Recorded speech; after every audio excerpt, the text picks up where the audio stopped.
Boa tarde, este é o programa Eclésia que hoje junta o passado e o presente da Igreja Católica. Fátima viveu a última peregrinação aniversária deste ano. Ontem a procissão de velas, hoje a procissão do adeus, foram os pontos altos que reuniram na Cova da Iria milhares de fiéis. A peregrinação foi este ano presidida pelo arcebispo de Moscovo, Dom Paulo Lupesi. A conversão da Rússia, que marca a mensagem de Fátima, é hoje entendida pelo arcebispo de Moscovo como um apelo à conversão a Cristo. Em Fátima, onde presidiu a peregrinação aniversária de outubro, Dom Paolo Pezzi afirmou em conferência de imprensa que este é um apelo para cristãos, sejam eles católicos ou ortodoxos. Penso in questo senso che si possa dire Penso neste sentido que, de forma muito simples, quando falamos de conversão ao cristianismo, ao próprio Cristo. Para que o homem, e particularmente nós, russos, olhemos para Cristo, regressemos a Cristo, que é o Salvador do homem. Torniamo a guardare a Cristo, che è il Salvatore dell'uomo. O diálogo ecuménico entre católicos e ortodoxos está em curso numa linha de descobrirem as raízes comuns. Em agenda continua também a possibilidade de um encontro entre o Papa e o Patriarca de Moscovo. Perché dico che è stata messa in agenda? Digo que este assunto está em agenda porque se começa a pensar na possibilidade de um encontro neste sentido. Cioè nella direzione di una no sentido de uma maior colaboração, do reforço de um testemunho comum do anúncio de Cristo. Di questa comune testimonianza dell'annuncio di Cristo. Il contenuto di questo incontro ancora invece. O conteúdo deste encontro ainda não foi acordado. Existem proposições comuns, mas não será um passo imediato. Delle posizioni comuni, non si ha lo stesso approccio. Per questo Este encontro é hoje desejado, mas não posso afirmar que seja para amanhã ou dentro de 6 meses ou um ano. A breve, o perlomeno, sì, ci si può orientare che in una certa data, tra 6 mesi e un anno. No momento em que Portugal enfrenta uma grave crise económica que lança a incerteza quanto ao futuro, o bispo de Leiria Fátima sublinhou a forma serena como os portugueses se estão a adaptar a novos estilos de vida, mas criticou um quadro económico que já nem os governos controlam. Toda a gente sabe que hoje não é só o governo nacional que comanda a situação, que é a Europa. E, para além da Europa, somos surpreendidos por aquilo que se chama o turbocapitalismo financeiro, que muda toda a agenda política e económica, financeira, da noite para o dia, do dia para a noite, e não dá a possibilidade sequer aos governos de atualizar as medidas necessárias para fazer face à situação. Isto é a face de uma globalização completamente desregulada, desgovernada, e a impotência dos poderes políticos até à data e dos governantes políticos de serem capazes de regular esta situação que se torna cada vez mais urgente fazê-lo. Senhor, eis-me aqui foi o tema desta peregrinação aniversária que encerrou por este ano a sequência de celebrações marianas, iniciadas no mês de maio e evocativas da aparição de Nossa Senhora aos videntes de Fátima. Importa acreditar em Jesus Cristo, mas não podemos esquecer o Jesus da história. Esta foi uma interpelação saída do colóquio Igreja em Diálogo, que este ano teve como tema central quem foi, quem é Jesus Cristo. O Seminário da Boa Nova, em Valadares, acolhia esta iniciativa que se assume como espaço de diálogo e partilha de perspectivas para fazer caminho em igreja. Uma igreja que se quer reposicionar na nova realidade cultural que habitamos e, por isso, a Sociedade Missionária da Boa Nova propôs esta reflexão que convida a voltar à figura do Jesus histórico nas suas diversas relações. e compreender Jesus Cristo no contexto onde ele esteve inserido, na sua relação com diversas realidades que na altura também eram muito importantes e que o são hoje no tempo que corre. Concretamente na sua relação com as autoridades, na sua relação com a política, na sua relação com o dinheiro, na sua relação com as mulheres e na sua própria relação com Deus. E acho que a Sociedade Missionária da Boa Nova, através desta organização, destes colóquios Igreja em Diálogo, quer realmente dar um contributo num espaço aberto, tolerante, crítico, realmente daquilo que deve ser a reflexão da Igreja, intra-Igreja, para realmente depois nas suas atividades pastorais possa realmente ser mais fecunda. Este colóquio procurava descobrir, na dimensão do Jesus da história, atitudes e gestos que devem inspirar a nossa conduta hoje e a própria forma da Igreja se posicionar e agir no mundo. Penso que o problema não é tanto passar Jesus para os tempos de hoje, porque Jesus é na realidade uma figura do primeiro século e há que o aceitar como tal. Provavelmente a solução não é passá-lo ao mundo de hoje, mas interpretá-lo profundamente dentro do seu século e ver que valores tem esse Jesus. Valores que não é necessário transpor como tal, mas que são universais, que valem para a vida de hoje e são interessantes para o nosso governo. Ou seja, o modo de como nós percebemos o universo e a relação com os outros e conosco próprios. Esse Jesus pode ser universal, se o aprofundarmos. E para conhecer Jesus, importa ler os Evangelhos. Ou seja, interpretá-los serenamente. Deixar-se preencher por eles, provavelmente eliminar elementos que sejam exclusivos daquele século, mas antes de mais pensar com humildade e modéstia que estamos diante de uma pessoa grande, absolutamente grande, transcendente da história que pode todavia ser significativa. O importante é regressar às fontes primeiras sobre Jesus. Neste regresso ao Jesus da história, o colóquio abordou também a forma como ele se relacionou com as mulheres do seu tempo, relatos por vezes esquecidos e dos quais se poderia extrair mais conteúdo e ensinamentos para a atualidade. Há indícios, mesmo assim, nos textos que deveriam ser mais explorados. Há situações, há episódios, há aparecimentos de mulheres e diálogo verbal e não verbal de Jesus com algumas mulheres nos evangelhos canónicos que não são nunca comentados, por exemplo, em homilias, ou que as teologias tradicionais raramente comentam ou aprofundam. E por isso, quer o episódio da Samaritana, é contado, mas é quase sempre da mesma maneira. Não há isto de tirar o novo do velho, não é muito feito. Eu acho que há muita matéria para se ver que Jesus propôs um ethos totalmente inclusivo, de homens, de mulheres, de etnias, de religiões, de tudo. Quer dizer, há uma maneira de viver do Jesus histórico, que essa sim devia ser a inspiração para a própria instituição. E o que eu acho é que a instituição está muito aliada disso. É outra coisa. Promotor deste colóquio é o padre e professor universitário Anselmo Borges, que, desta vez, quis olhar a forma como passamos do Jesus de Nazaré para Jesus Cristo. É necessário acreditar em Jesus que é o Cristo, mas sem esquecer o Jesus da história e vivê-lo. Repare-se, efetivamente, nós que nos dizemos cristãos, seguíssemos o Jesus da história na economia, na política, em todas as dimensões da existência, o mundo, de certeza, seria diferente e o nosso país também seria diferente. Dos diversos rostos de Cristo, das diferentes perspectivas, até ao Jesus, figura pública do seu tempo, cujo agir continua hoje a constituir um desafio, uma ética, um itinerário de fé.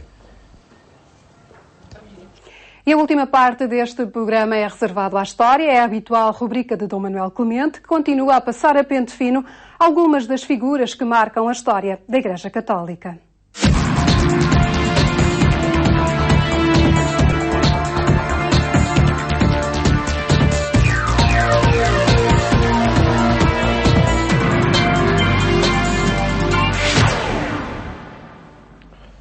Na escola, na comunidade cristã, no trabalho, no exercício da caridade, no mundo da política, são diferentes facetas da vida de Pier Giorgio Frassati que vos temos apresentado aqui no programa Eclésia com Dom Manuel Clemente. Cumprimento. Boa tarde. Muito boa tarde. Obrigado por estar uma vez mais connosco. Já apresentámos muitos aspectos desta vida e aspectos exemplares para jovens deste tempo e, por certo, ainda há outros que interessa revelar. Nós já nos perguntamos onde é que pode haver outros, mas há. Ou seja, como é que no jovem, agora estamos com Pier Giorgio, Pedro Jorge Frassati, nos seus 20 e poucos anos, como é que ainda cabia mais atividade e mais aplicação da sua sensibilidade, da sua inteligência, da sua vontade à vida católica e à presença social. E é por isso que eu acho, repito, extremamente estimulante, e eu trouxe aqui esta evocação de um jovem cristão de corpo e alma inteiros, para, no século XXI, continuarmos isto que chamamos a pastoral juvenil. O que fazemos ainda, enfim, neste ambiente da Jornada Mundial da Juventude, sim, estamos entre marcou duas, tantos jovens, não é? A de Madrid, em agosto passado, e já na expectativa para tantos jovens, porque eles próprios falam nisso, das Jornadas Mundiais do Rio de Janeiro em 2013, porque realmente 2 anos com a preparação e com a angariação de meios, até materiais, para sair lá. Vai ser um bocadinho mais custoso do que foi ir a Madrid, não é? Temos o Atlântico pelo meio, tudo isto está muito presente. Mas é sobretudo necessário que esteja presente a motivação propriamente cristã e apostólica e de testemunho que a pastoral de adolescentes e jovens necessariamente tem de ter. Não é uma pastoral parada, não é uma pastoral, digamos, de ouvir lições. Aliás, nenhuma pastoral é disso. Mas é uma pastoral de motivação, como agora se diz, de inscrição, de aplicação concreta e pessoal nestas grandes lides que o Evangelho nos propõe e nos exige. E sem as quais não há crescimento em Cristo, porque Cristo é uma atividade permanente, como o próprio Cristo disse a certa altura, o Pai trabalha sempre, eu também trabalho. Ou seja, Cristo é uma atividade permanente de Deus no mundo, assim a reconhecemos nós os cristãos, para que tudo quanto é de Deus seja do homem, e essa é a evangelização. E em termos práticos e pragmáticos até, é nas figuras do cristianismo que a vida cristã se deteta. E nós temos, digamos, em 2000 anos, temos tantíssimos exemplos de evangelho vivido em outros tantos homens e mulheres referidos a Jesus Cristo, não é? E muitos deles reconhecidos como tais, são esses que são beatificados e canonizados e propostos como exemplo e como estímulo e também como intercessão para que assim continue a ser, em nós, concretamente. Mas para a juventude cristã, e o que ela deve ser hoje nos diversos setores, diríamos, da Igreja e da sociedade, poucas figuras, repito, são tão estimulantes como Pier Giorgio Frassati. Eu próprio, de certa maneira, fui recuperado na memória, porque, claro, eu quando era novo também, na minha catequese, na Ação Católica, em alguns movimentos, ali entre os anos 50 e os anos 60, ouvia falar de Pedro Jorge Frassati e nessa altura ainda não estava beatificado, só foi beatificado há 20 anos por João Paulo II, mas já estava muito presente na literatura católica, juvenil. Mas quando estava, repito, nas Jornadas Mundiais de Madrid, em agosto passado, e pensava nisto mesmo, como é que este entusiasmo há de continuar e há de crescer e há de ter depois concretizações, veio-me à memória a figura dele, daquilo que eu tinha lido. Já o próprio Papa João Paulo II, quando o beatificou, e antes disso, uma vez que foi a Turim, logo no princípio do seu pontificado, princípio dos anos 80, a cidade de Pedro Jorge, disse que ele, João Paulo II, ele, Karol Wojtyła, na sua juventude tinha sido muito tocado também pelo exemplo, pelo testemunho, porque rapidamente apareceram publicações, e ainda hoje, se quem for à internet e escrever Pier Giorgio Frassati, encontra um rol de referências quase interminável, não é? Como é que esta personalidade continua a ser tão motivadora e pelas melhores razões para aquilo que seja a pastoral juvenil e o apostolado com jovens. E o apostolado com jovens. Ou o apostolado leigos, mas na sua concretização juvenil. E é isso que falaremos hoje. É disto que estamos a falar hoje. Porque Pedro Jorge também espanta nesse aspecto. Nós já vimos que era a sua vida escolar e a sua opção vocacional, digamos, por aquilo que queria ser e que queria estudar na universidade. E porquê? E as motivações dessa escolha. Já vimos depois a aplicação prática como Vicentino, nas conferências de São Vicente de Paulo, até ao fim da vida, constantemente. Não foi apenas um devaneio, assim, num dia em que esteve mais caridoso, foi uma caridade permanente. Vimos até na parte política. Ele fez parte do Partido Popular, do Pater Sturzo, da altura, criado para ver se os princípios sociais cristãos tinham aplicação. E agora, no apostolado laical.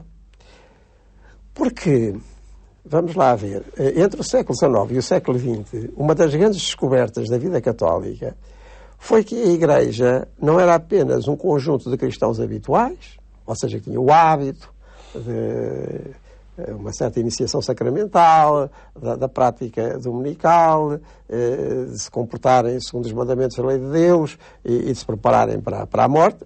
Tudo isto é importante e é bom, faz parte da vida cristã, é essencial.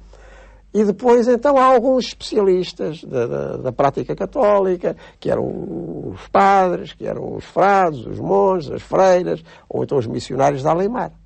Havia, digamos, até o século XIX, muito esta mentalidade. E não digo até ao século XIX, se calhar ainda no século XXI nós encontramos, não é? Aqui na nossa Diocese do Porto, concretamente, isto é lá com o Sr. Abade, isto é lá com as irmãs, e depois está bem, nós vamos à missa. Não, tem de ser muito mais do que isso. E uma das grandes chegas ou conquistas daquilo que nós chamamos a pastoral, portanto, a prática cristã e apostólica do cristianismo e do catolicismo no século XIX para o século XX foi a descoberta do apostolado laical, ou seja, que todo o povo de Deus, todo o laós, todos os laicós, portanto, todos os membros do povo de Deus, os leigos, não é?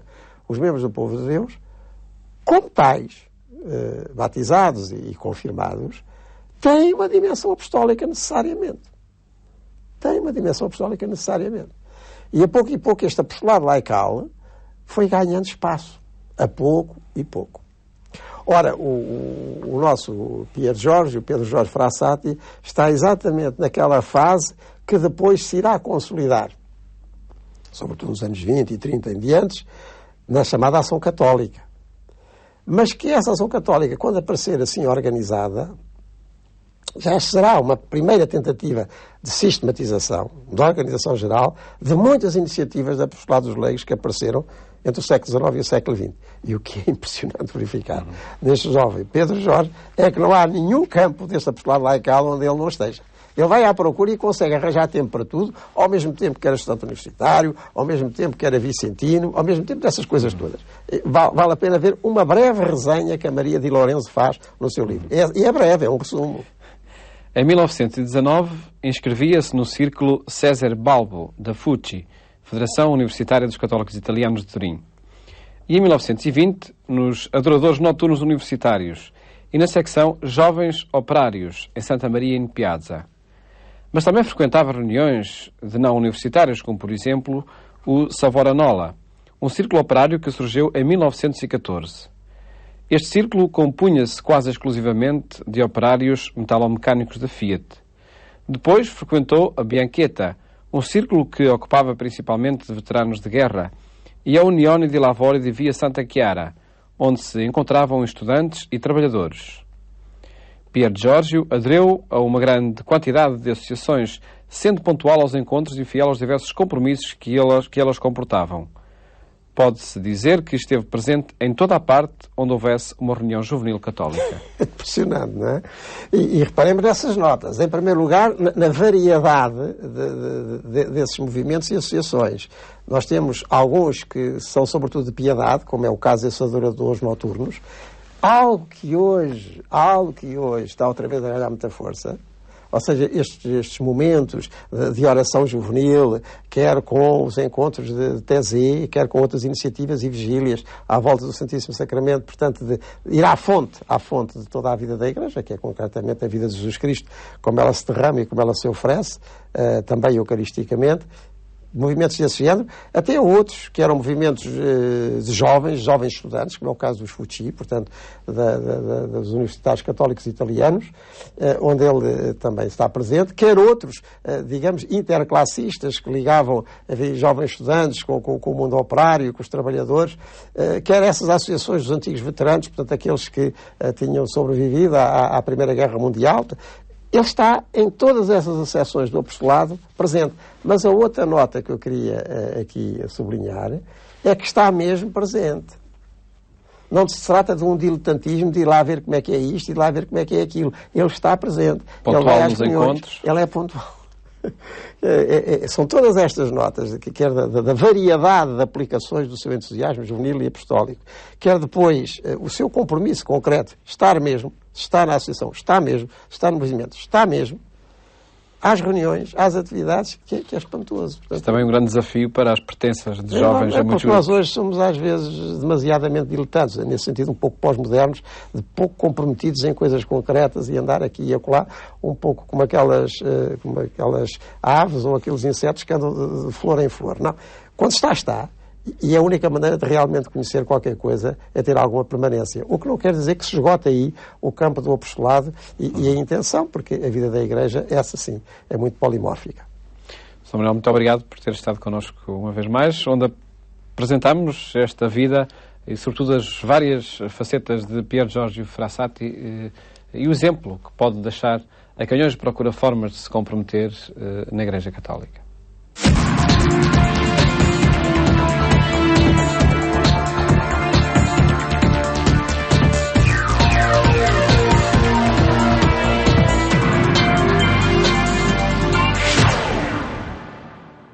A história regressa de hoje a 8 dias. Amanhã nós regressamos com outras histórias, aquelas que são contadas nas Sagradas Escrituras.